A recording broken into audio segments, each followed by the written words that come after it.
Hello friends, कैसे हैं आप सभी। आज मैं आप सभी के लिए बहुत ही इंटरेस्टिंग इंस्पायरिंग स्टोरी लेके आई हूँ।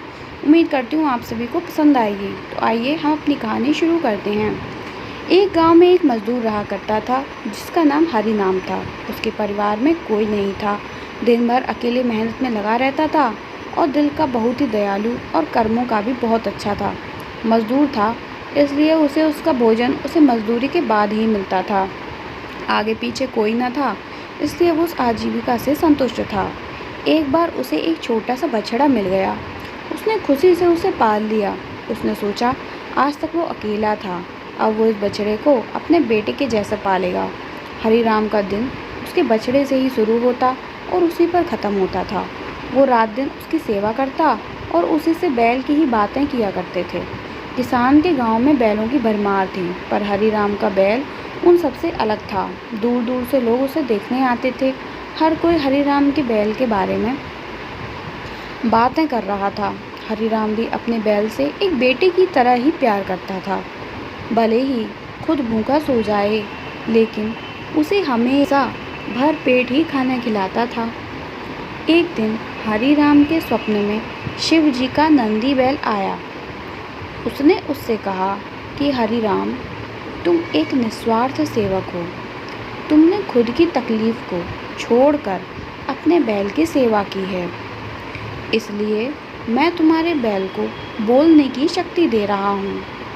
इतना सुनते ही हरिराम जाग गया और अपने पास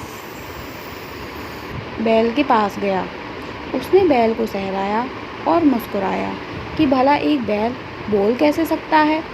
तभी अचानक आवाज़ आई कि बाबा, आपने मेरा ध्यान एक पुत्र की तरह रखा है। मैं आपका आभारी हूँ और आपके लिए कुछ करना चाहता हूँ। ये सुनकर हरिराम घबरा गया। उसने खुद को संभाला और तुरंत ही बैल को गले लगाया। उसी समय से वह अपने बैल को नंदी कहकर पुकारने लगा। दिन भर काम करके आता और फिर नंदी से बातें करता था। गरीबी की मार बहुत थी। नंदी को तो हरिराम भरपेट पेट दे देता था, लेकिन खुद भूखा सो जाता था। यह बात नंदी को अच्छी नहीं लगी। उसने हरिराम से कहा कि वो नगर के सेठ के पास जाए और शर्त रखे कि उसका बैल नंदी 100 गाड़ी खींच सकता है और शर्त के रूप में सेठ से 1000 मोहर ले लेना। हरिराम ने कहा कि नंदी, तू पागल हो गया है। भला कोई बैल इतना भार वहन भी कर सकता है। मैं अपने जीवन से खुश हूँ, मुझे ये नहीं करना। लेकिन नंदी के बार बार आग्रह करने पर हरिराम को उसकी बात माननी ही पड़ी। एक दिन डरते डरते हरिराम सेठ दीनदयाल के घर पहुंचा। दीनदयाल ने उससे आने का कारण पूछा। तब हरिराम ने शर्त के बारे में कहा।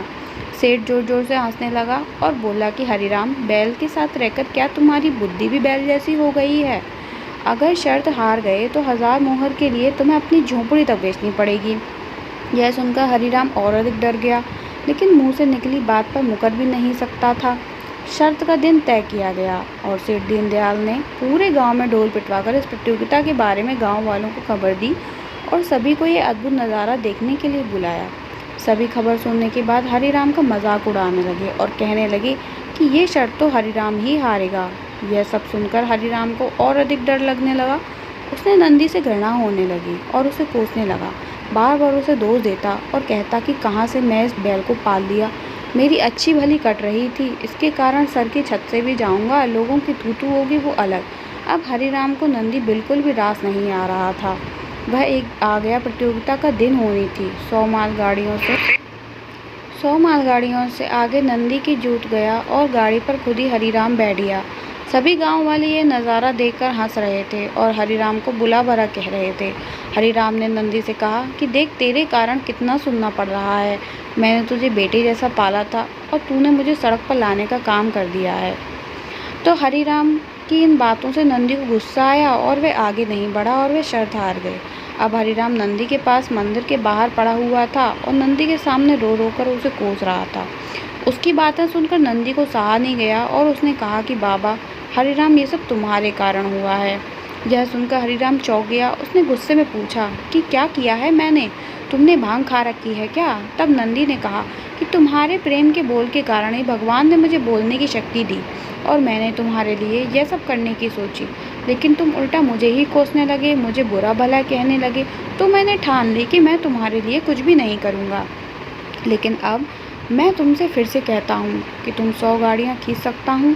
तुम जाकर फिर से शर्त लगाओ और इस बार अपनी झोपड़ी और 1000 मोहर की शर्त लगाना। हरीराम वही करता है और फिर से शर्त के अनुसार 100 गाड़ियाँ तैयार कर उस पर नंदी को जोता जाता है और फिर से उस पर हरीराम बैठता है और प्यार से सहलाकर उसे गाड़ियाँ खींचने के लिए कहता है। इस बार नंदी यह कर दिखाता है, जिससे देख सब स्तब्ध रह जाते हैं और हरीराम शर्त जीत जाता है। सेठ दीनदयाल उसे उसकी झोपड़ी और 1000 मोहरें दे देते हैं। तो दोस्तों, हमें इस कहानी से शिक्षा मिलती है कि प्रेम की बोल कहानी से जीवन में प्रेम से ही किसी भी चीज़ को जीता जा सकता है। कहते हैं प्रेम के सामने ईश्वर भी झुक जाता है, इसलिए सभी को प्रेम के बोल ही बोलने चाहिए। तो दोस्तों, आप लोगों को मेरी कहानी कैसी लगी प्लीज़ कमेंट बॉक्स में ज़रूर बताइएगा। तथा पसंद आई हो तो कृपया इसे लाइक करें और प्लीज़ मेरे चैनल को ज़रूर सब्सक्राइब करें, जिससे मेरी और नई कहानियाँ जल्द से जल्द आप तक पहुँच सकें। तथा इसको ज़्यादा से ज़्यादा लोगों में शेयर करने की कृपा करें। कल मिलूँगी नई कहानी के साथ, तब तक के लिए धन्यवाद।